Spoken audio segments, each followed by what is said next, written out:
Should I just start or wait a few minutes? I'll introduce you, I guess. Oh, I okay. mean, is someone been in GatherTown actually? Can anyone? I was there a bit, but I just let people know. Yes. Okay. All right. Great. So yeah, let's get started. So it's great to have Patrick Hayden, who will tell us, who will give us some lectures on quantum information. I think he has some breakout rooms plans, but I'll let him explain his plans. So, okay. Well, welcome everybody. The idea of these lectures, I'm going to be giving you an introduction to quantum information biased towards the things you're likely to need over the course of the next 4 weeks, but also including some material that you may not need, but that will be helpful to you if you try to read the quantum information literature that will be that could be ultimately be relevant to studying quantum information in ADS-CFT or in quantum field theory or elsewhere.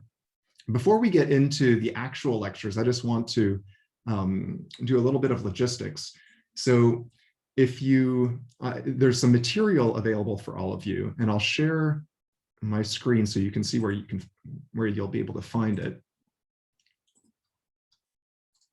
Can you all see the TASI wiki page? Yes. Yeah, okay. So if you go to lecture pages, and then to my page, Introduction to Quantum Information, you'll see there the lecture schedule, which we'll discuss a little bit.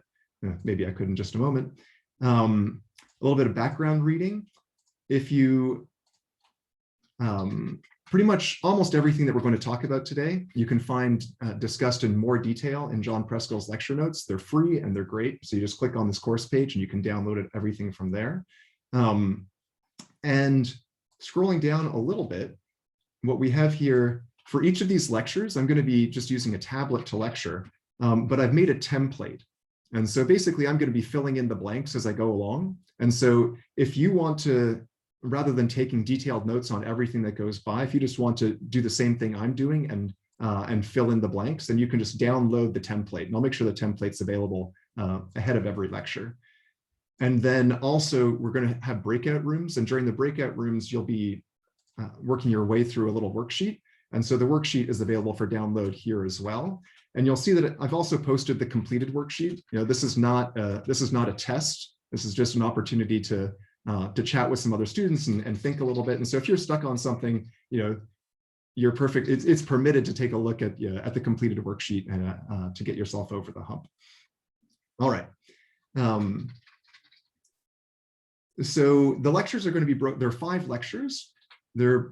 If we manage to stay on schedule, and this may be overly ambitious, so we may not get all the way to the end, but the idea is that today's lecture is going to be devoted pretty much to the open systems formalism of quantum mechanics, which may not be too familiar to you. So you've probably seen density operators. We'll talk about them a little bit, but then we'll also talk about quantum channels and the formalism of measurements, and also the ways that you measure distances between quantum states. Next day will be entropy, the many different forms of entropy, how you calculate them, how you use them, how they're related to each other, how they're related to things that may be or may not be familiar. And then entanglement, mixed state entanglement, pure state entanglement. Lecture 4 will be error correction. So both in sort of the approximate form that it appears in nature and the stabilizer codes that play a very large role in quantum computing and are also useful for toy models. And then finally, lecture 5 is going to be a little bit about circuits and complexity, which has made a surprising appearance in in ADS-CFT over the past few years. So that's the plan. And as I said, we may not get all the way through lecture 5. I think what's really important is that we get to the end of lecture 4, because that's going to be an important prerequisite to what happens in the rest of the course. And so, but if you don't despair if it turns out that we don't make it to lecture 5. Okay, I'll stop sharing my screen.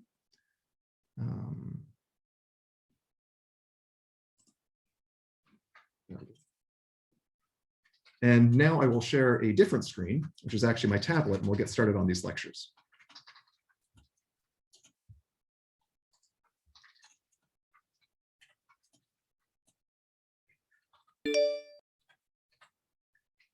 Okay, so the lay of the land in quantum information science, you can really think of it as being divided into the information theory part of quantum information.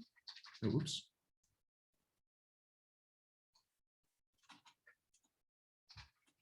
The information theory part, the quantum computing part.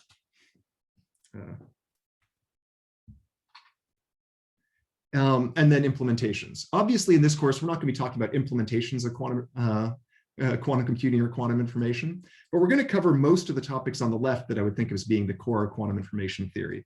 So entropic functions like the entropy, mutual information, Renyi entropies, all these various tools that we use to quantify information. And I'm going to try to give you the information theorist's perspective on these functions, which is usually we try to be operational. We try to think not just about defining some nice function with interesting properties, but a function that actually means something from the point of view of communication. And so, again, just to orient you, you're probably aware that these entropic functions have played an important role in ADS-CFT.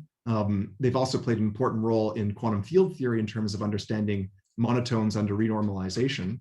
The ideas of communication and quantum and error correction have also played important roles, particularly in the black hole information problem and entanglement wedge reconstruction in ADS-CFT, and then more recently asymptotically flat space. And so all of these things are important. And finally, of course, just the notion of entanglement, quantifying entanglement, trying to think what is entanglement, how do you use it, how do you isolate it? Those are things that I'm going to introduce you to. We have less time, and it's quantum computing seems to be less relevant to quantum field theory, quantum gravity. But as I was saying before, complexity theory, the complexity equals action conjecture, is very interesting and is currently, its status is up in the air. And so I will try to tell you a little bit about that at the end of the lectures. All right, so I think I already told you what today's lecture is going to be about, so let's just get into it. Density operators. And I'm going to be emphasizing an idea about density operators that you may not have thought about too deeply or thought was too interesting, but which is ensemble ambiguity. But let's just start off by introducing some notation. So I'm going to say I have a density operator phi on the subsystem A of a quantum system. What does that mean? Well, that could be part of a larger quantum state, say on a composite system AB. And if I trace over the B degrees of freedom of this, this projector associated with the pure state phi, then I get this reduced density operator. And I'll acknowledge here, this is an abusive notation. I'm using phi in two different ways. Phi is both the projector here and the density operator. And so if I have a projector and I strip off the ket symbol, then what I mean is the density operator associated with that projector. And I'll probably do that from time to time. So this notion of partial trace, it's just the trace that you're familiar with. It really is just, you apply the trace, the sum over diagonal entries, but for a subsystem. And so explicitly, just if you ever actually need to calculate something, I'll just write it out. So the trace over the B degrees of freedom of some matrix entry, so the ijth matrix entry on the A system and the KL matrix entry on the B system, well, what you do is you take the trace over B, and taking the trace over B ends up just giving you the inner product of these K and L states.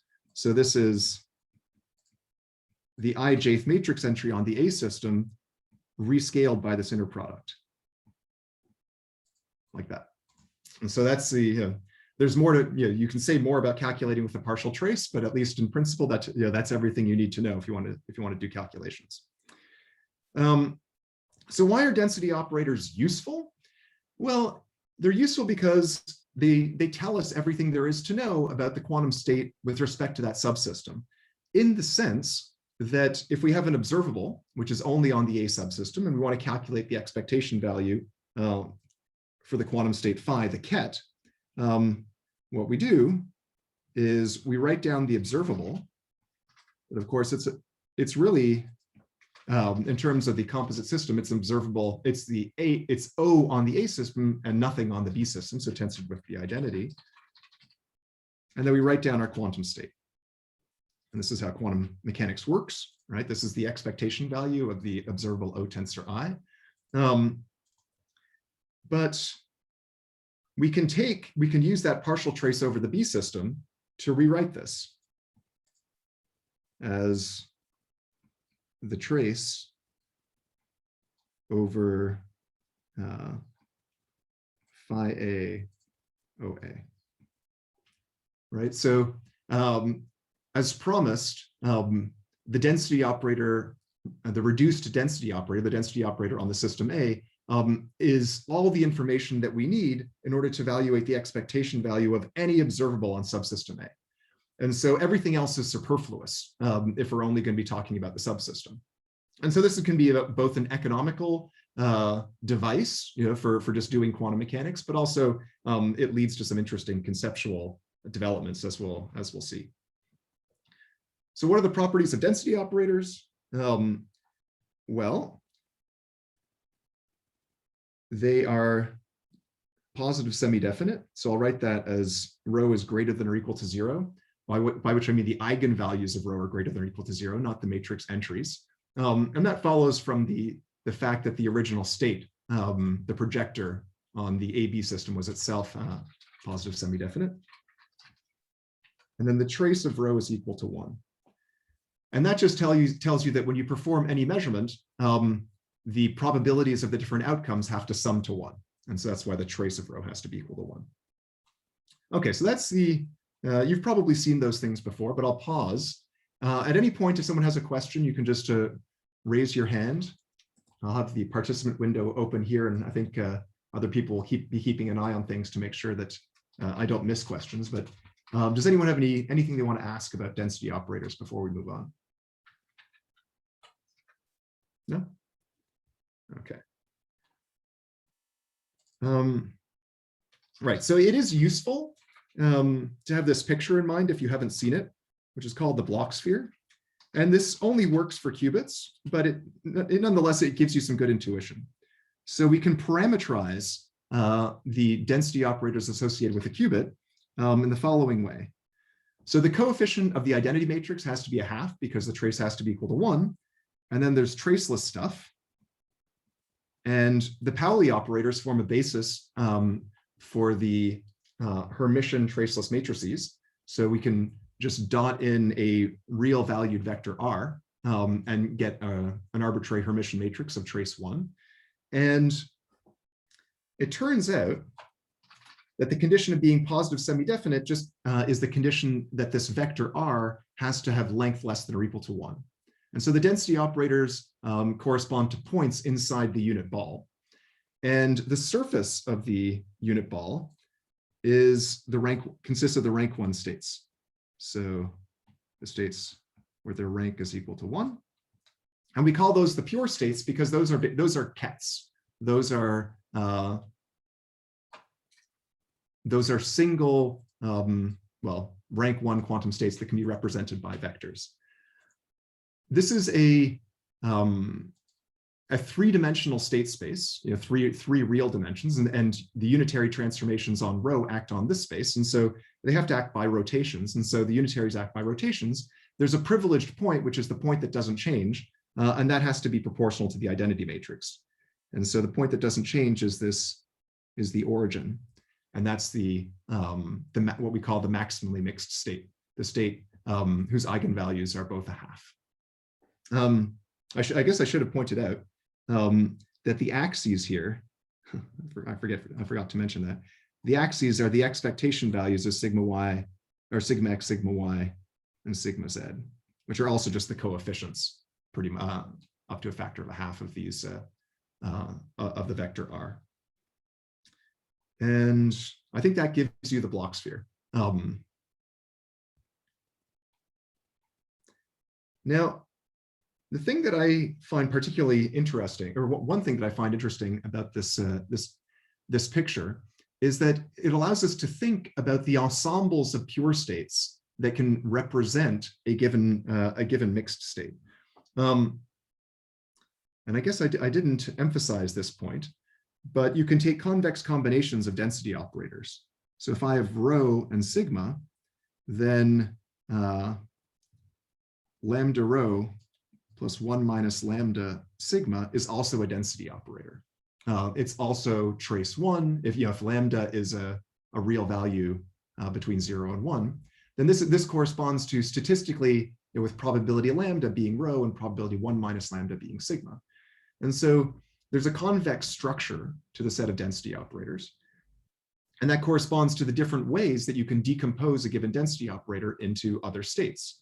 And so the maximally mixed state, for example, can be decomposed as an equal mixture. So probability a half of the +1 and -1 eigenstates of sigma z, the spin up and spin down states, right? But of course, we can also decompose it as an equal mixture, probability a half, of the eigenstates of sigma y. And for that matter, we could even decompose it.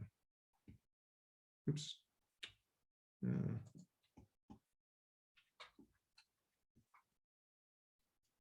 We could even decompose it as the uniform distribution over this this equator of the sphere corresponding to the YZ plane of those quantum states.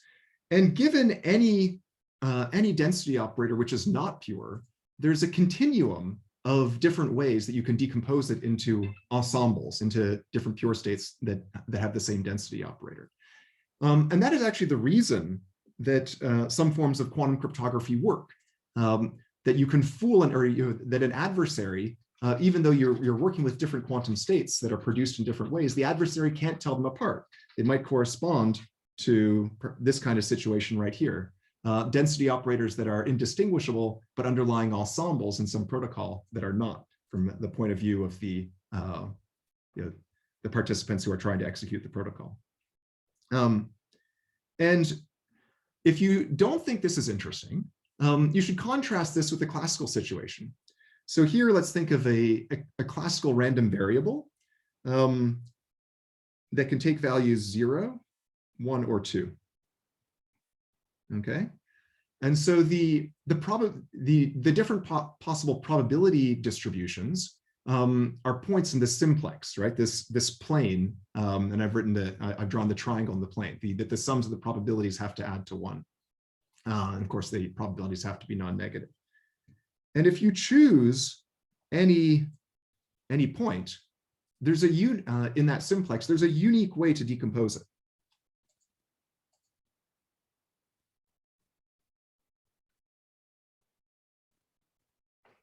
Like that. And so probability distributions in quantum states, in this sense, are very different from each other. That probability distributions, given some probability distribution, there's always a unique way to decompose it in terms of the extreme states, the ones where there's there's a delta probability mass. But with quantum states, there's always an infinite number of ways of decomposing them. And that is actually the source, the underlying reason for a number of interesting properties of quantum information. And you're going to work through one of the interesting consequences in your worksheet. And I'll pause here for questions again to see if anyone has anything they want to ask me about. Oh, yes. So Anandita. Thank you for the question. So first of all, why do we care about qubits in C2 and not higher dimensional spheres? And secondly, instead of Pauli matrices, if we choose any other basis, is it possible to get the density operators continuously transitioning between pure states and mixed states? Okay, so for the first question, we don't particularly care about qubits. Qubits are just a useful starting point, right? So this picture can give you some intuition for the structure of the space of states. In higher dimensions, it's more complicated. That the condition of positivity is not as simple as just placing you inside the unit ball of some sphere. The exposed points of this convex set are the density operators of sub-maximal rank, and so you have some more interesting structure for those exposed points. They're not all extreme. Right, because a rank 2 density operator in dimension 3 is a convex combination of 2 rank 1 density operators. but it's still, this picture, it turns out it's good for intuition. Like we are ultimately interested in systems of extremely high dimension for the most part when we're thinking about quantum field theory or quantum gravity. And low dimensions can be misleading in some circumstances. And later on in the course, I'll give you some examples of that. But it's worth looking at. I'm sorry, can you remind me the second question?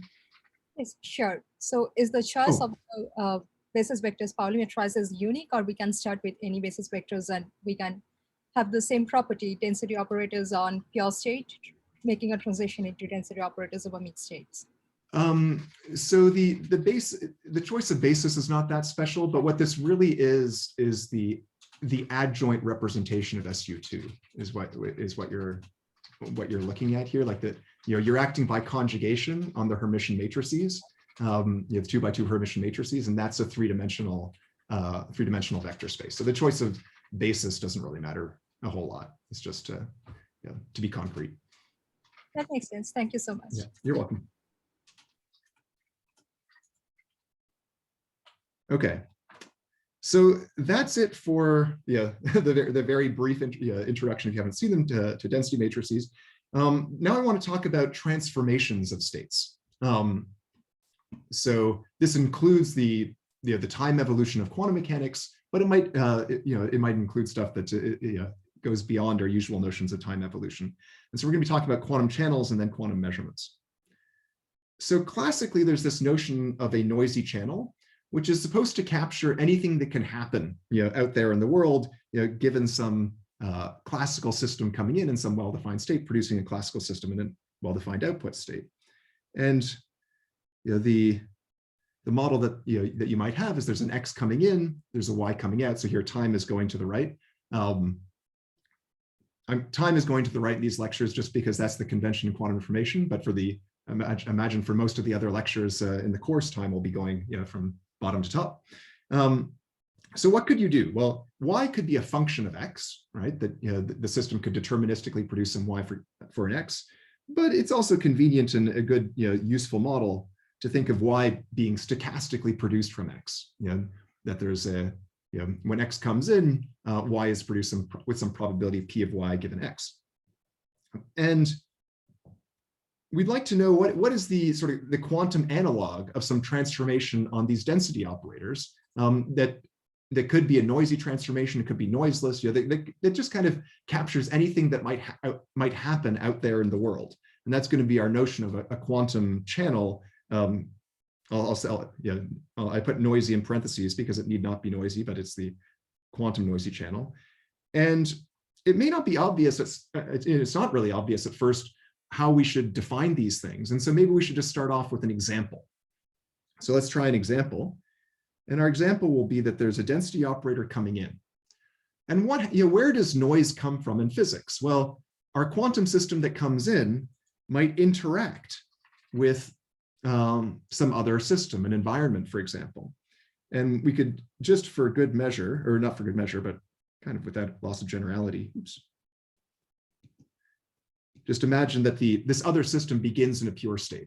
If it's not in a pure state, then we could always just imagine that we're interacting with some part of a larger system that is itself in a pure state. So there's some interaction that happens all the time in physics. And where does the noise come from? The noise comes from the fact that we discard part of the system, all right? And let's call the part that we keep n of rho, so script n for noise. And this is certainly, this is a physically well-motivated picture for what might happen out there in the world. Be some, and whatever notion of noisy channel we come up with should at least capture this as a special case. And I'm going to label the subsystems just for future reference. So we'll call the input A, the output B, and it might be the same Hilbert space. So A and B are Hilbert spaces here, but they could be different, right? Like maybe you discarded so much that there was very little left in B at the end of the day. We'll call the part we discarded E for the environment, and then I'll use F again, just because E and F may not be the same if A and B are not the same. So there's an example of something that could happen. And let's just do a little calculation just to try to get a feel for what this does. And the reason this can sometimes be an inconvenient picture is just that in this picture, we're explicitly describing the entire environment, right? If you imagine you might have a small system, interacting, I don't know, maybe as a quantum information person, I might have a qubit that I've tried to build, and it's interacting potentially with all the degrees of, it's a solid state qubit, all the degrees of freedom in the chip and in the dilution fridge and everything else around it. And you often don't want to have to explicitly model those. So we like some intrinsic description that doesn't actually explicitly mention E and F. So let's see if we can get rid of E and F, these environmental degrees of freedom. So what we're doing here is we're taking the trace over E, and there's a unitary acting on the input density operators. Like that. And let's just write out that trace explicitly. Remember, evaluating the trace, it doesn't matter which basis you use. So I'm just going to choose some basis, and I'm going to make it an orthonormal basis of the environment.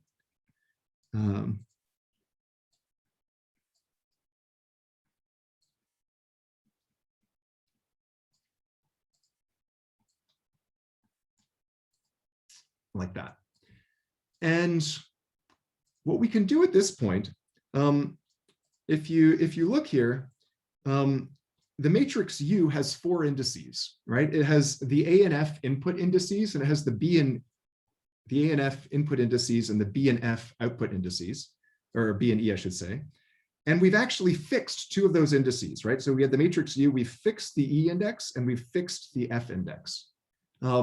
And so what's left, we're looking at a submatrix of U, which is actually just a matrix on A and B. And so I can write this as a sum over J, Nj rho, Nj dagger, where Nj is the matrix I get by fixing the E and F indices as so on U. And what's important about this is now these matrices Nj, they're just matrices. They're not necessarily unitary or Hermitian or anything. They're just matrices, but they map the Hilbert space A to the Hilbert space B as desired, with no reference whatsoever to these environmental degrees of freedom. And so this is now a more intrinsic description of the time evolution. And we might ask at this point, okay, well, what kinds of NJs are allowed? What conditions might exist on them? And the one thing we know about the time evolution is it has to preserve the trace. So the output has to have unit trace. And let's just see what that means. So the trace of n of rho. So what is n of rho? N of rho is this quantity here. So the trace of the sum over J of these NJs acting on rho has to be equal to 1. And of course, the trace is cyclic, so we can move the right operator around to the left.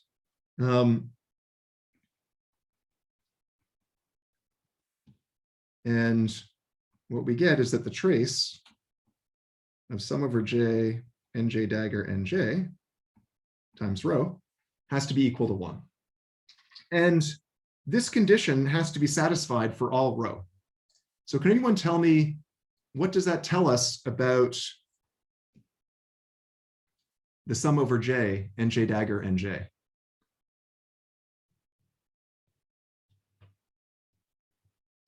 Like we now have some non-trivial condition. Yeah, it has to be the identity. The only observable that has expectation value of 1 for all states is the identity observable. So that's right. So the sum over J, Nj dagger, Nj has to be equal to the identity. So that's basically a normalization condition. And now you might wonder, what other conditions do these operators, the noise operator, the Nj operators, have to satisfy? And it turns out the answer is none. This is it. And so there's actually a beautiful theorem that captures this this notion of a quantum noisy channel. So let's just let n be some function on density operators. Okay, so density operators. And I'm going to give you 3 equivalent conditions on this function. So the first one is that we can write it as sum over j, nj rho, nj dagger. Oh, whoops.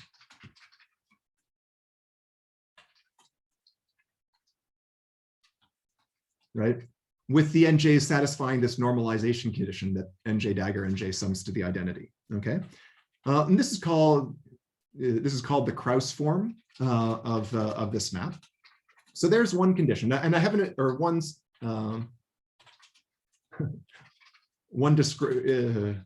characterization of possible maps, and I haven't imposed any conditions on these nj's other than the normalization.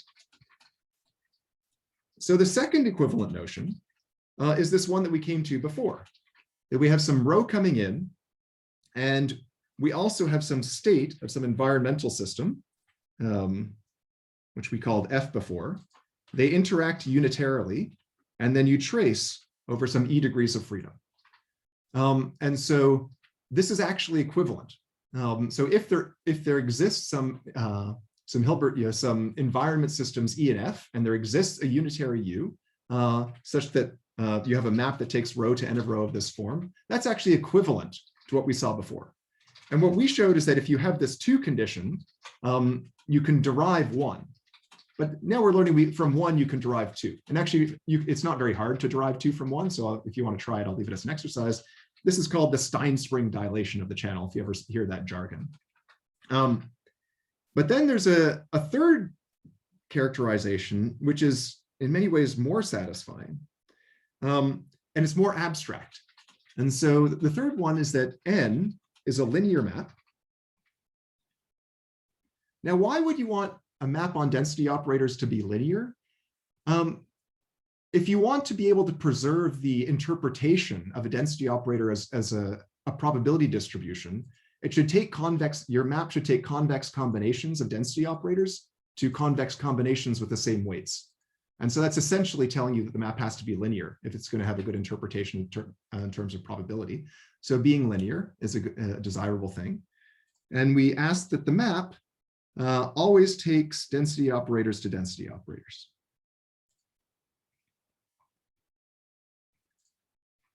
So this is a very weak condition, right? This is basically just saying, well, let's just imagine anything that could happen in the world that takes density operators to density operators. And the statement is that's actually equivalent to these 2 descriptions that I gave before. Condition 2, which is kind of the physically motivated one, interacting with an environment. Condition 1, which is convenient for open systems descriptions because you don't have to explicitly describe the environment. And condition 3, which is this abstract characterization, which just tells you that anything that you could imagine under the sun falls into this category with an asterisk. And the asterisk is that it's not actually just n, but I have to require that the identity tensored with n always sends density operators to density operators. And that doesn't come for free. We'll see in the lecture on entanglement, in particular, why it doesn't come for free. And in many ways, it's useful that it doesn't come for free. And so this leads us to the characterization of the set of what we call the quantum channels as the completely positive trace preserving linear maps. Trace preserving, as we've seen, is necessary to conserve probability. Positive means you take positive semi-definite matrices to positive semi-definite, and the completely is referring to the fact that it remains positive when we tensor with the identity.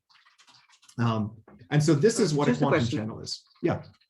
Did you have a question? Sorry. Is there any intuition to why do we need that tensor product with the identity to make this work? So the intuition, again, we'll see this in detail in the lecture on entanglement, but there are maps like the transpose, which preserves positivity, but if you act on half of an entangled quantum state, it gives you negative eigenvalues. And and so you want to exclude those from, so those are somehow not physical, because they take you outside of the space of density operators. And what's interesting actually is the set of transformations on that the set of completely positive maps has this very nice structure, right? This is a structure theorem for the class of completely positive maps. The class of positive maps is a mess. Like no one knows how to characterize it in any detail, or with any kind of completeness. So there are no canonical forms, there's no structure theorems, anything like that. But the main example to think about is the transpose, and that's related to time reversal, or complex conjugation. That these maps, which do play a role in physics, like CPT conjugation, also it is a physical relevance, but it is not an actual physical evolution. And it can, if you only apply CPT conjugation to a subsystem of a quantum system, you could end up with negative eigenvalues in your density operator. Thanks. Yeah, you're welcome. Okay, so again, I like this, as I was saying, because you have the abstract characterization, you have the physical characterization, and then you have the characterization which is convenient for calculations, all there.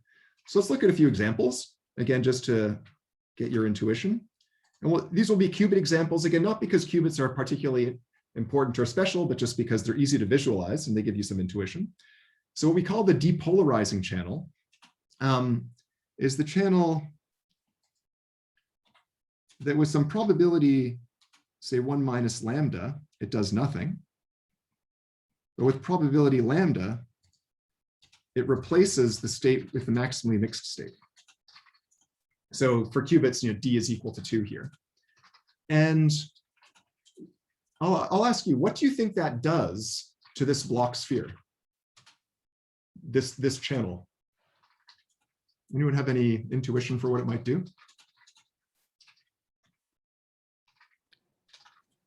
Does it perhaps contract the sphere to its center point, or possibly? Yeah, that's exactly right. So if lambda were equal to 1, then everything would go to the maximally mixed state. If lambda is intermediate between 0 and 1, then it contracts the sphere, and so in an isotropic fashion. Now, another type of noise very frequently encountered in nature is dephasing noise, which is otherwise known as decoherence. Again, with probability lambda, 1 minus lambda, you do nothing. But with probability lambda, you flip the phases in the sigma z eigenbasis. So z is just a sigma z here. So what do you think this, again, I'll ask you, what do you think this will do to the block sphere?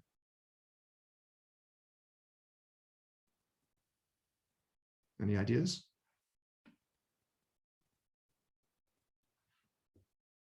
To get some intuition, you could think about what this will do to sigma x and sigma y expectation values, and also sigma z.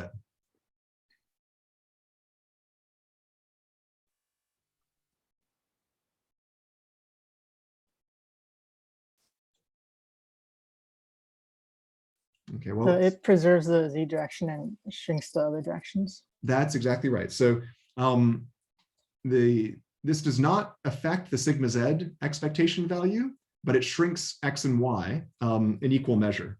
And so, oops.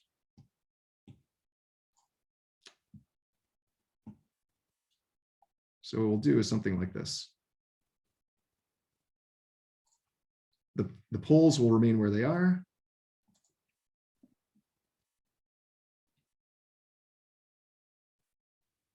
And so we'll end up with a, what's this called anyway? An ellipsoid, I guess. And then another important one, and this one actually comes up a lot if you're going to be talking about error correction ADS CFT, is the erasure channel. And so here, what you do, again, with probability 1 minus lambda, you do nothing. And with probability lambda, you erase the state. And so this is very similar to the depolarizing channel, right? If we go back to the depolarizing channel, we actually erased the information with probability lambda, But what's different here is that I have a special state, which I'm calling erase, which is orthogonal to the, say, the qubit space. And so what that means is I know when the erasure happened. And that actually makes this, in terms of error correction, a much easier situation to deal with.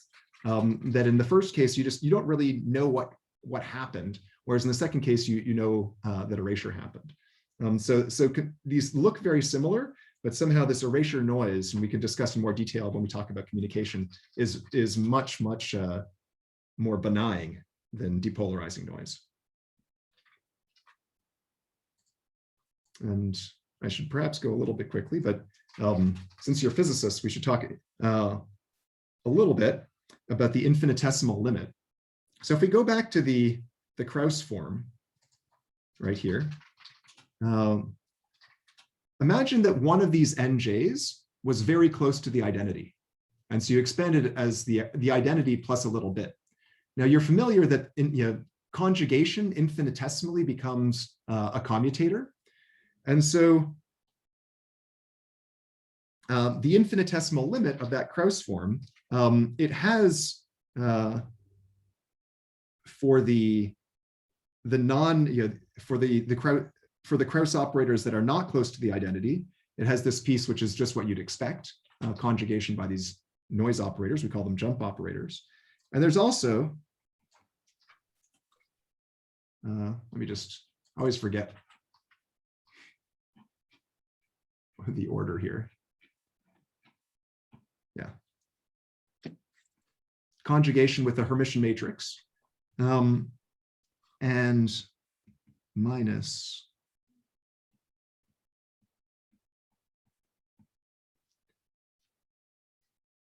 and so expanding, when the Krauss operator that was close to the identity, we took the Hermitian part and we got this, and we took the anti-Hermitian part and we got this, or vice versa. And then you impose the condition, the normalization condition, and that's why these are LJ dagger LJs. And this is what's called the master equation. And what it gives you is the time evolution of a density operator under certain assumptions.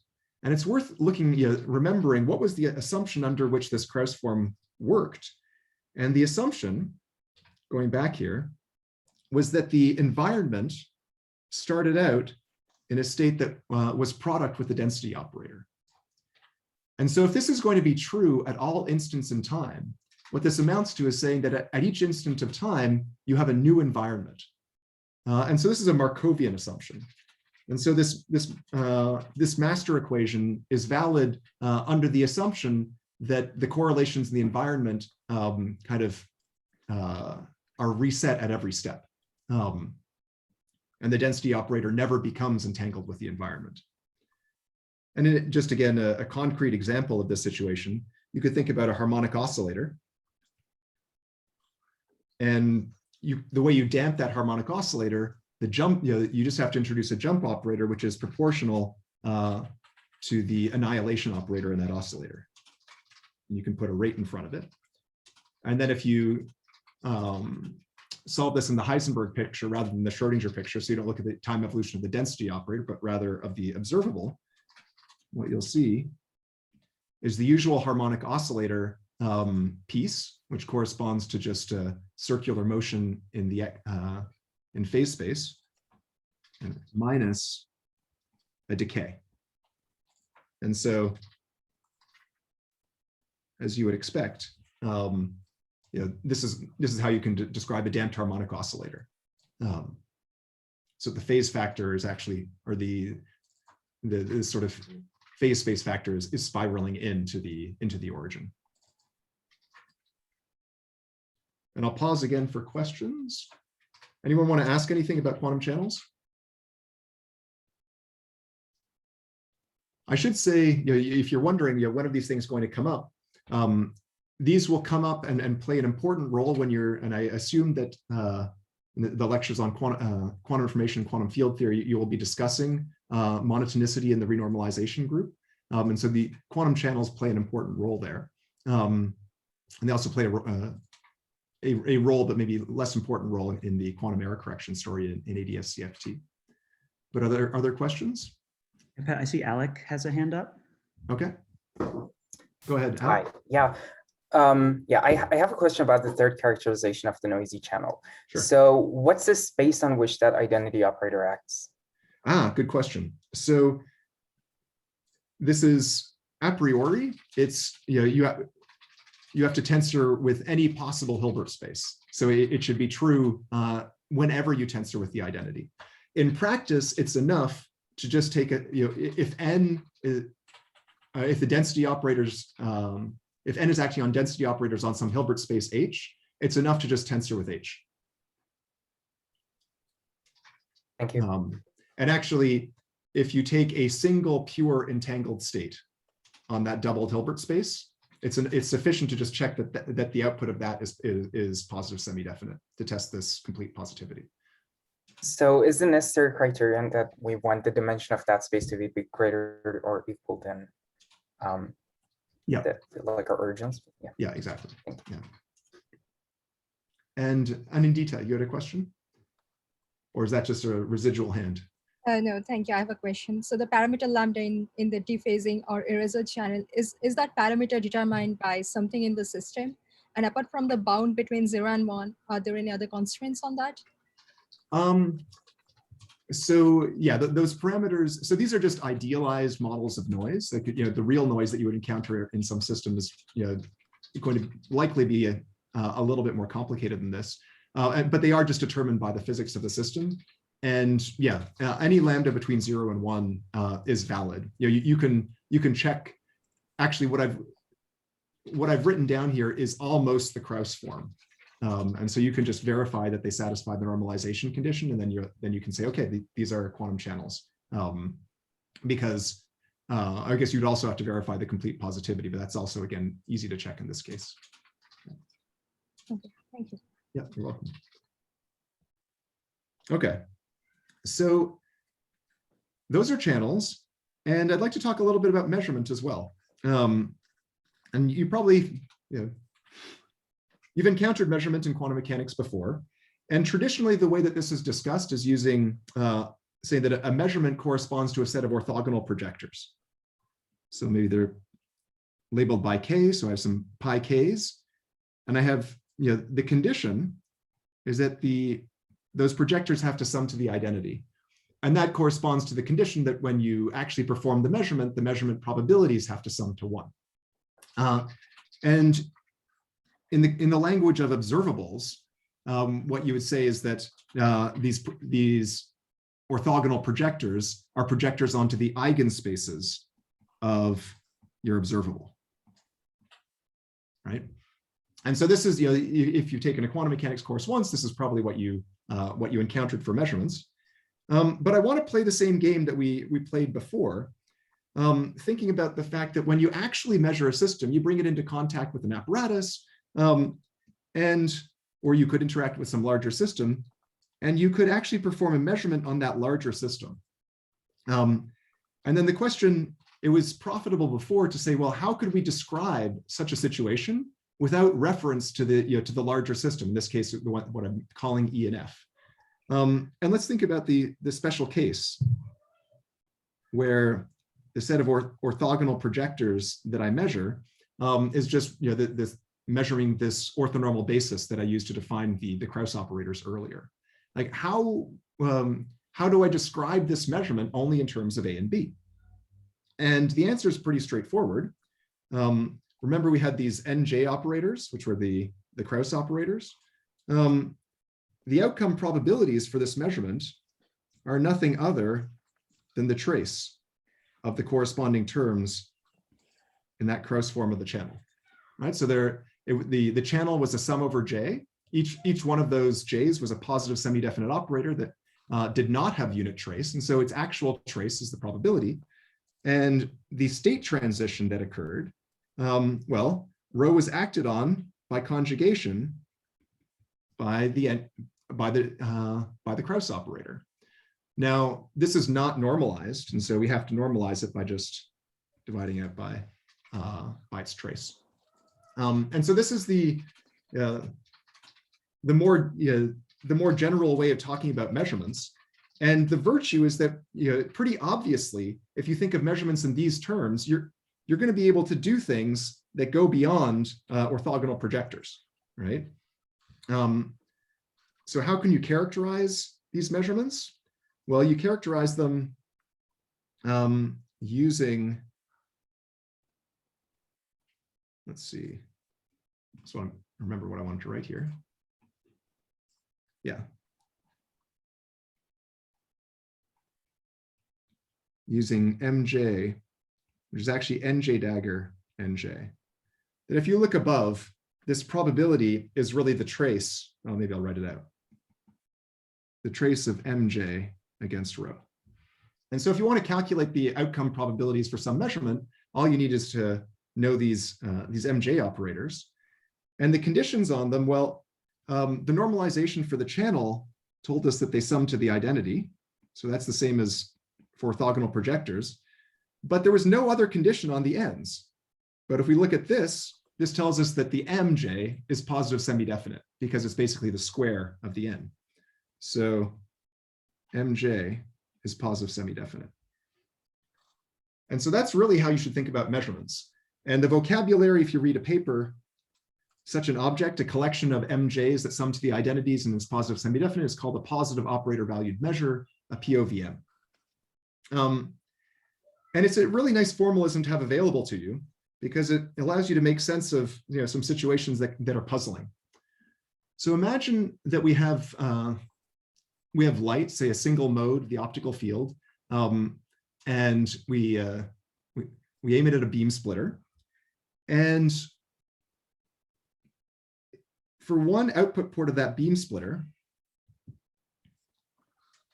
remember light is, that single mode is described by a harmonic oscillator, and so there's an analog of position. So I measure position in one mode, output of the beam splitter, and I measure momentum in the other mode, or X and the X and P operators. Now you all know that, of course, the Heisenberg uncertainty principle prevents you from simultaneously measuring X and P, but it looks like we've just figured out with a way to measure X and P by making use, by taking this incoming light and embedding it into some larger Hilbert space, with two output modes. And of course, that can't really be what's going on. That would, or if it were, you would have heard about it. And to really describe what's going on, we can use this Povm formalism. And so you've probably encountered coherence states before. Coherence states are displacements of the vacuum, right? So my zero state here is the vacuum, and alpha is this displacement. So I have the A daggers and the A's and the exponential and some coefficient alpha.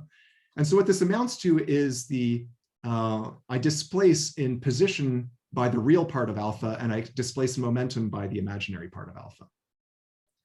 And these coherence states, if you average over them, so you average over the whole complex plane, or you integrate over the whole complex plane with an appropriate normalization, you get the identity operator. And each one of these, so what is the ground state of the harmonic oscillator? It's a Gaussian in position, it's a Gaussian momentum, right? Of unit variance. And so each one of these alphas is a Gaussian of unit variance and position momentum displaced somewhere in phase space. And can anyone guess what the POVM that's actually implemented by this apparatus that I've described is now? I have something that sums up to the identity.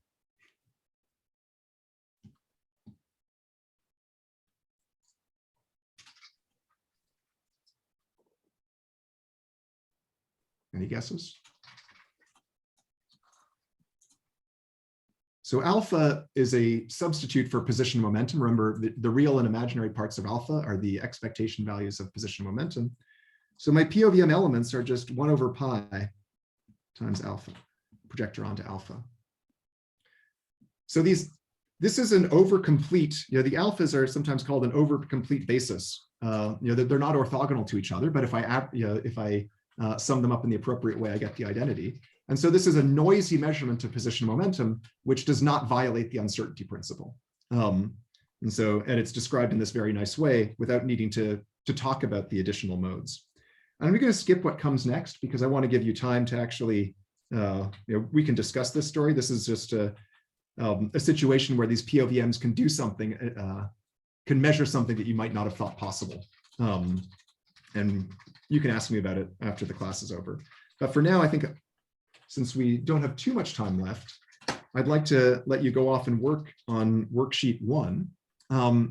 And worksheet 1 is going to combine the notions of ensemble ambiguity for density operators with the measurement formalism a little bit. And you're going to see that there's some interesting relationship between ensemble ambiguity and, well, superluminal signaling or the non-existence thereof. Now, remember that to get the worksheet, you can download it from the wiki page for the course. And what I'm going to do is I'll send you into breakout rooms, just randomly assigned with 5 students per room. Before I send you off, though, does anyone want to ask a question?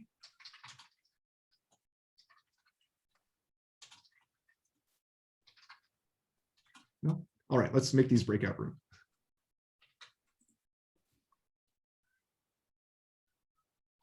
Actually, I'll make it 6 per room, and then we'll have about 11 rooms. I just put a link to the worksheet in the chat. Thank you very much.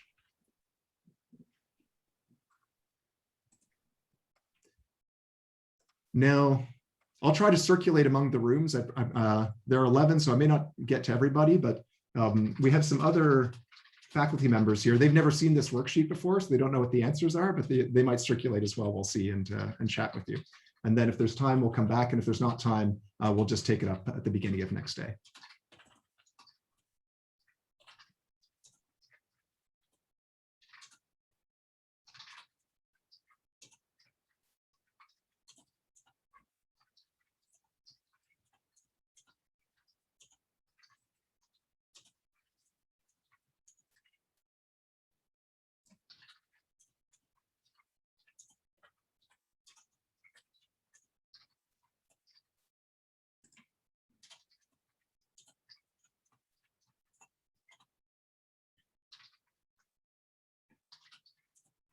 So Senarath and Thomas, are you there?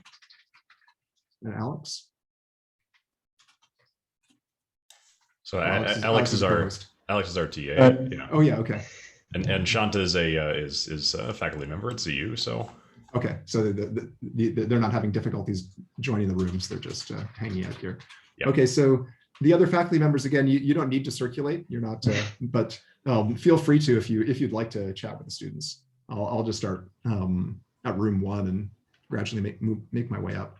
And I think I'll give them about 15 minutes to think about this, which probably means that will be the end of the session. But if they seem to be going through it really quickly, then I'll call them back earlier and I'll discuss it. But it looks like I'll probably just start next day with a discussion of the worksheet. Okay. All right, sounds good. So then, will there be a reconvening in any case on Zoom, or are you sending people to Discord? Not Discord, to gather? Okay. Oh, maybe I'll call everyone back at least, because then I'll tell them what's happening. Okay. Yeah. Okay. Mm-hmm. Thanks. This has been great so far. Okay.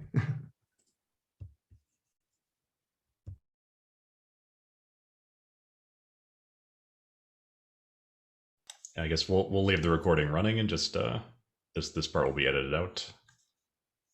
If there's anything left at the end that needs to be posted. Okay. Yeah, that sounds good.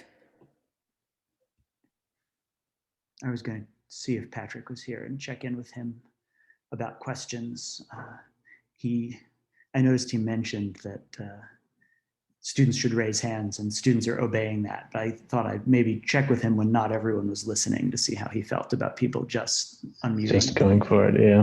Mm-hmm. I don't want to pressure him if he prefers not, but if he's fine with that, it's probably easier. I think we had a lot more questions in the first 2, and that might be the subject, but it might also be that students feel a little easier asking if they can just go for it.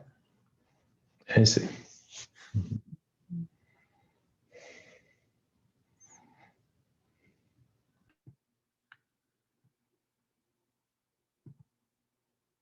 I think he's busy circulating now, so we can ask him later. Yeah, I can ask him at the end.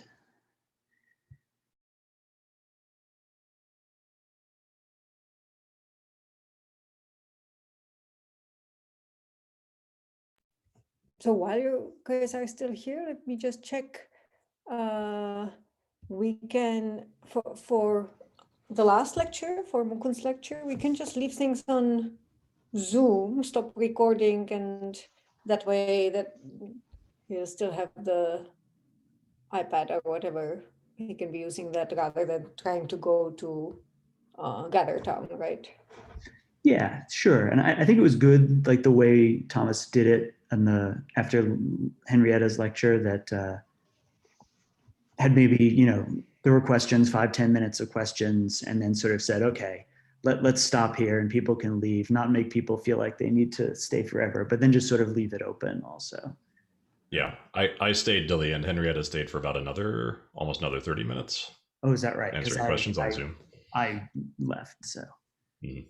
Awesome. So why not do it that way? I mean, I asked this before, but it feels like it's easier for the speakers to still use Zoom while they have their thing open and so forth, the notes to go back to, and don't have to re-screen share in Gather Town, and just terminate it just before the next lecture. Right. I guess so. Yeah, I definitely understand those points, and I see that. I guess what I'm also thinking is I'm a little worried that I don't want the students to feel like they're going to miss something if they aren't listening to 25 minutes worth of the lecturer speaking after the lecture. I want students well, they do that anyway in Gather Town. Talk in little groups. But yeah, we could experiment with leaving Zoom open more and see what people do. We're doing that for 2 out of 4 lectures already, so we sort of have the experiment. I guess that's true. And what is so far the upshot of your assessment? I mean, I like it this way, but.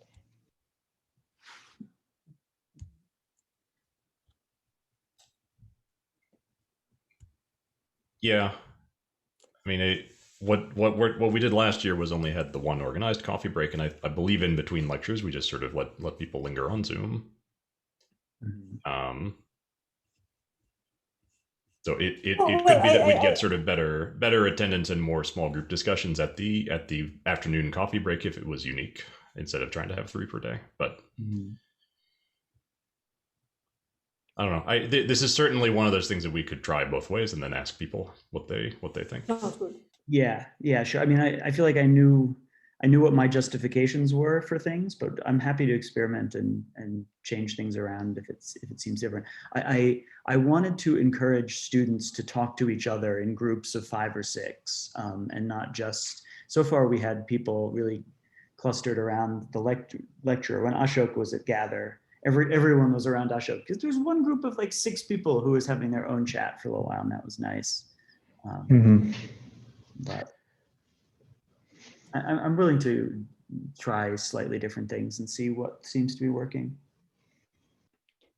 Yeah, I think this will become better once people start knowing each other and chatting with each other and so forth. I guess Yeah, I'm hoping that after a little while, people will start to have other friends they want to talk to, and So I missed what is the suggestion for right now? Should I break out together immediately after, or should I let questions, a few questions? So I think regardless of whether we want to have Gather or not Gather, let's continue to have 5 to 10 tops minutes of recorded questions on Zoom, if there are. And that's what we would do that if it was in person also. Let's continue to do that. And then the question is just, do we want to, I mean, we could just leave Zoom open and open Gather and let people go where they want to go, I guess. I like that. Okay. And see what happens. Yeah. As I said before, that's the most similar to what we do for the in-person ones. The only thing is, like, if I hadn't have said anything, I don't know whether I should have. If I hadn't have said anything, 70 people would have stayed there, to listen to the discussion, which is fine. Right. But I don't know whether that's. that will lead to fatigue, I think. Yeah, I'm trying to think. So- I think you did the right thing, Tom. I think we should have, we can go 5 to 10 minutes over if there are questions, and then I think there should be an end, and the end of recording is also the moment of like, it's done. You can stay, but it's done. And I think that's important psychologically, that so the students, I think so. this is only day one, there's 19 more after today. Exactly. So. Yeah. I agree. And Ethan, are you always going to get people back from GatherTown, or do we at any point need to, because I have no idea how to communicate to everyone in GatherTown. Yeah, I passed this along to Ethan. So you made all 4 of us able to broadcast. Is that right? From Tom and Veronica, I need the email addresses that you used to sign up for Gather. So if you send me those, I will give you moderator permission on there, and then you click on your own name on the left, and you should get an option to spotlight yourself, and that will let you broadcast to the entire Gather. Okay. So you can do that at the end to remind people to come back. Okay. It would be awesome, Ethan, if you could just like turn off and on, like flash the lights in Gather off and on a couple times, because that's what we do in real life, and that would really get everyone's attention. Yeah, I should see if I can add an object like a bell that I can ring or something. Yeah. If it was something like flash and bell, that might be good enough. We don't even have to spotlight ourselves. I think you can also add like a microphone at the center of the room, that if you go there, you talk to everyone. Anyone can talk to everyone, but you can do that. I didn't do that because I worried about people sort of stumbling across it accidentally and broadcasting to everyone. But that is an option. What did Patrick say about his expectations for the rest of today? Like, was he going to do this for a certain number of minutes? And he's going to come back. He said 15 minutes. I think that was going to come back at 10 past. Okay. Maybe there's 5 minutes left, or even less, because it depends. Yeah, he was going to come back if people are ready, are fast with the worksheet, then he might reunite. But otherwise, it might be just a few words, I guess, and then. This is good, actually. I like this. So Tom, while you're here, sorry, this is just a direct question to Tom. Do you want to chair the mornings, or should I chair? Yeah, so I thought today we just try to go as much as possible, but yeah, the mornings is better. So I think I won't be able to do any of the last lecture slot. So do you want to then, should we just split by default? You do the mornings and I do first the afternoon. First 2 and you do the last. Yeah, I think that's a good idea. And we can do that for the whole time. And if you need to switch, and if I need to switch, we can discuss. Good. And for the locals, I should just warn you, sometimes my connection goes off. So if I look like I'm not there, you should be somehow on timekeeper. I'm hoping one doesn't need to timekeep, but yeah, if ever one or the other of you is like not able to be there, the local people can step in for those things. Okay. Yeah. I think in terms of time zone, it also makes sense for us to split it that way. And well, it's nice that we're both doing something each day so that the students can. That's true. We don't usually get both organizers in attendance on the same day when it's on the same day. Yeah, well, the first day, but yeah. But I won't be able to make Mukun's lectures. So I already told you. Yeah. Well, I know you were looking forward to learning about ADS-CFT for the first time.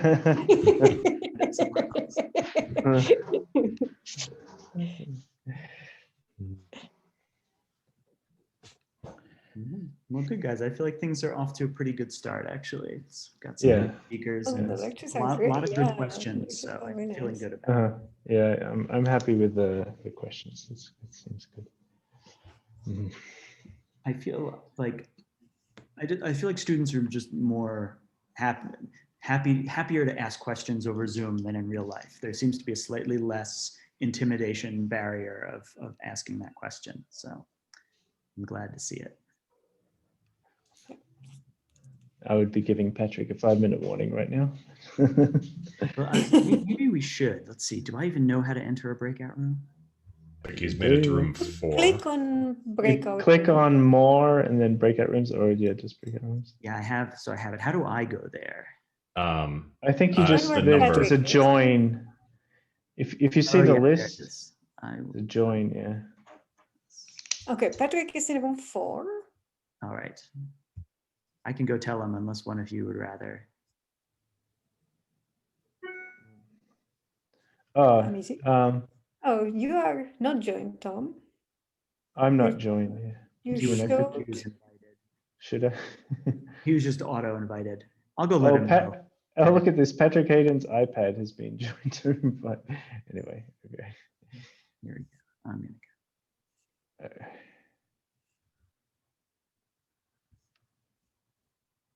Shanta has also not joined. Alex has not joined. Let's see what happens when one goes there. I should go somewhere else.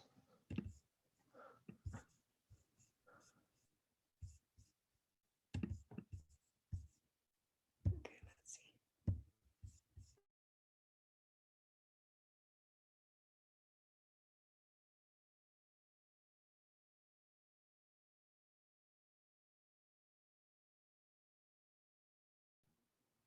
All right, I let Patrick know.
We'll just wait for everyone to come back. Seems that some people are squeezing every ounce of time or every second they can to finish the worksheet.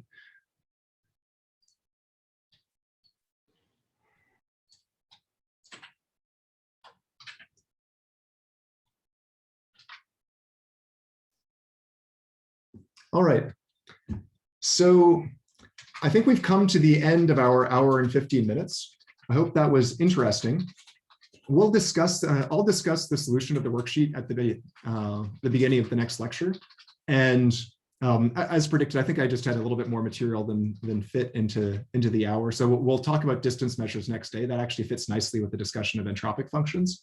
And so that is it for today, but I will join you at GatherTown. I don't know if somebody wants to post the URL.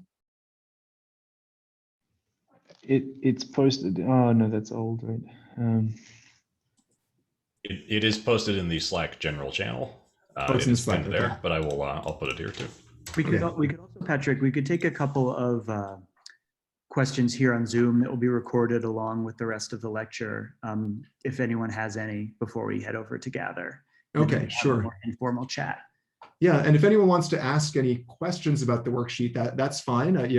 I won't formally give you the answer at this point, since I guess we're out of the lecture. But feel free to ask me, especially if some of the language, especially part C, it's counterfactual and slightly ill-posed. It's more of a thought experiment. And so if you're not sure what I'm asking, feel free to ask me now for clarification. So yeah, so any questions at the moment? What are you asking? What am I asking in C? Yeah. Yeah, okay. So I'm hypothesizing, right, that when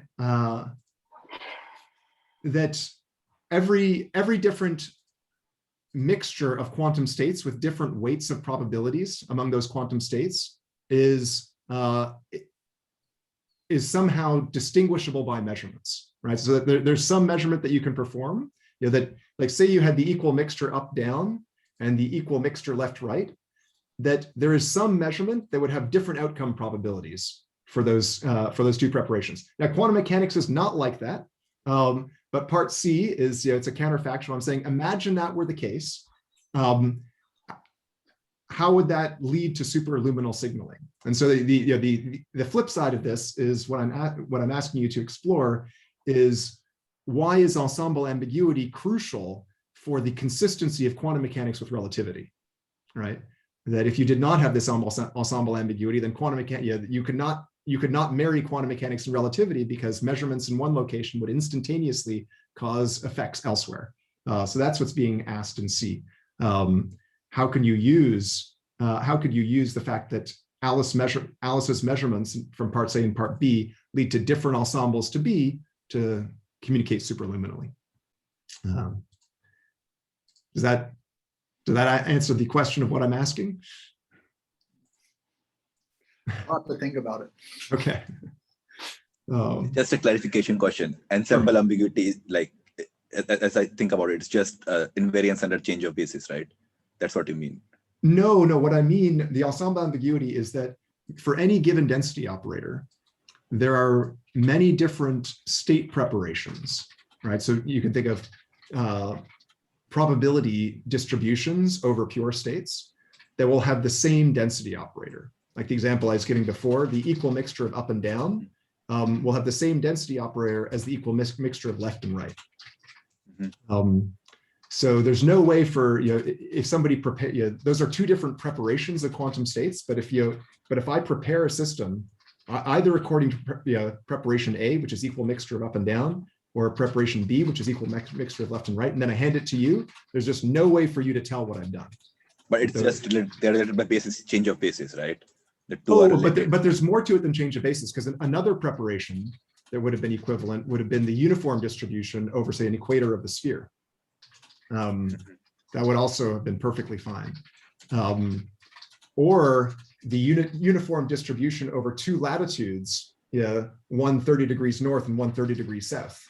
That would also have given me, so there's an infinite number of ways of different ways of doing it. It's not just basis independence. It's actually, it's more ambiguous than that. And the basis independence is that only really comes into play in the case of this maximally mixed state, because there's a degeneracy in the eigenvalues. But for any mixed state, even if the eigenvalues are non-degenerate, there's still this infinite ambiguity for the ensemble. Like I could give you a characterization of all the different state preparations that would be consistent. Like it's known how to do that. But the point is there's a continuous family of them.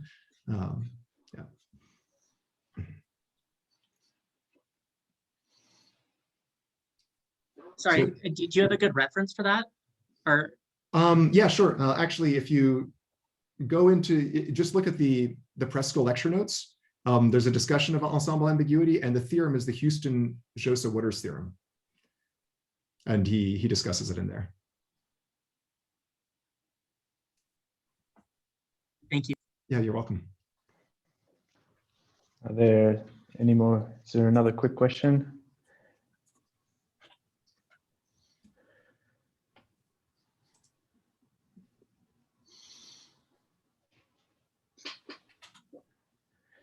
Okay. If not, then I think let's head over to Gather. I think Patrick's going to do that. Yeah, I'll join you there. And the next talk will be on ADS CFT Mukund at 3:45, right? Yes, 3:45. Have to renormalize All right, thanks my everyone. calendar.